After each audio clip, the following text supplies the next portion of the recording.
नमस्कार मित्रांनो, आदिज्योत अकॅडमीमध्ये तुमचं मनपूर्वक स्वागत आहे. माझं नाव आहे आदित्य आणि आपण आजच्या व्हिडिओमध्ये पॉवर किंवा एक्सपोनेंट काय आहे हे बघूया आणि त्याच्या बेसिक प्रॉपर्टीज बघूया. तर चला बघू. जसं पॉवरला कसं लिहितात, पॉवरला आपण ए ची पॉवर एन असं मध्ये रिप्रेझेंट करतो. तर इथे ए ला बेस म्हणतात आणि एन म्हणजे पॉवर, पॉवरला पॉवर किंवा एक्सपोनेंट असं लिहितात. याचा अर्थ काय असतो, म्हणजे ए ला किती वेळा ए नेच गुणायचं. जसं ए ची पॉवर एन म्हणजे ए ला एन टाइम्स मल्टिप्लाय करायचं. एन तो 2 पण असू शकतो, 3 पण असू शकतो, 4 पण असू शकतो. ठीक आहे. जसं एक्झाम्पल बघूया. 2 ची पॉवर 3, इथे 2 बेस आहे आणि 3 पॉवर आहे. तर हे कसं लिहायचं आपण, 2 इंटू 2 3 वेळा, बरोबर. मग हे किती येईल, 8. ठीक आहे. आता याच्या आपण प्रॉपर्टीज बघूया. म्हणजे मल्टिप्लिकेशन केलं तर काय होतं, डिव्हिजन केलं तर काय होतं.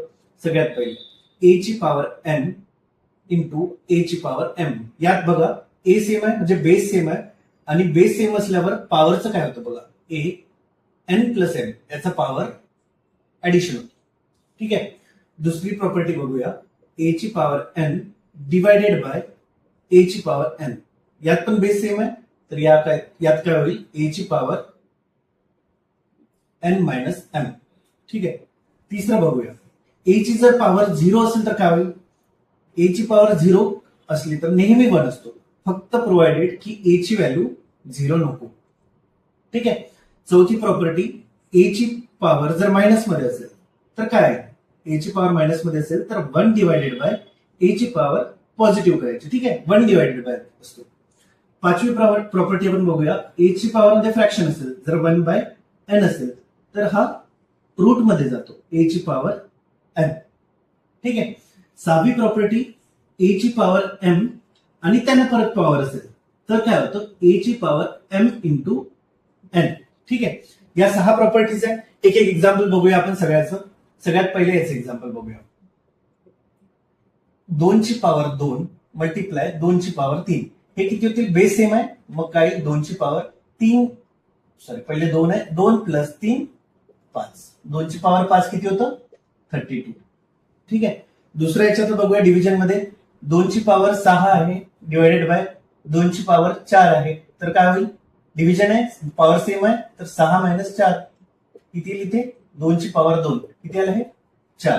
तिसरी प्रॉपर्टी काय होती, 2 ची पॉवर जर 0 असेल, 2 हा 0 नाही आहे आणि याची पॉवर 0 राहील तर त्याची व्हॅल्यू नेहमी 1 असते, बरोबर. आता ए ची पॉवर मायनस आहे, त्याचं काय होतं, 1 डिवायडेड बाय एन. तर याच्यात बघूया 2 ची पॉवर -3, तर 1 डिवायडेड करायचं आणि 2 ची पॉवर पॉझिटिव्ह मध्ये करायचं. किती आलं हे, 1 डिवायडेड बाय 2 ची पॉवर 3 8. ठीक आहे. चौथी प्रॉपर्टी बघूया, यासाठी वेगळं एक्झाम्पल घेऊया. आता 64 आहे, 64 ची पॉवर 1/3 घेऊया. 1/3 मध्ये काय होतं, फ्रॅक्शन मध्ये असला तर तो रूट मध्ये जातो. ठीक आहे. 64 जशाच्या तसा 1/3 आहे तर √3, याची व्हॅल्यू किती येईल, 4. 4 चा क्यूब आहे. ठीक आहे.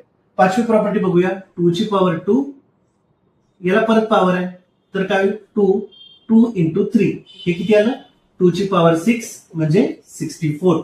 ठीक आहे. या सगळे एक्झाम्पल्स आपण शिकलो, या सगळे एक्झाम्पल आपण बघितले. तर मित्रांनो, या सगळ्या बेसिक प्रॉपर्टी आहे. या प्रॉपर्टी युज करून आपल्याला काही कॉम्प्लेक्स क्वेश्चन पण सॉल्व्ह करता येतात. जसे की 2 ची पॉवर 45 डिवायडेड बाय 8 ची पॉवर 15. यातलीच एखादी प्रॉपर्टी युज करायची आणि क्वेश्चन सॉल्व्ह करायचा, ते आपण नेक्स्ट लेक्चर मध्ये बघूया. मित्रांनो, आपण याच चॅनलवर, आदिज्योत चॅनलवर काही शॉर्ट्स टाकतो याच कन्सेप्टवर, तर ते नक्की बघा, चॅनलला सबस्क्राईब करा.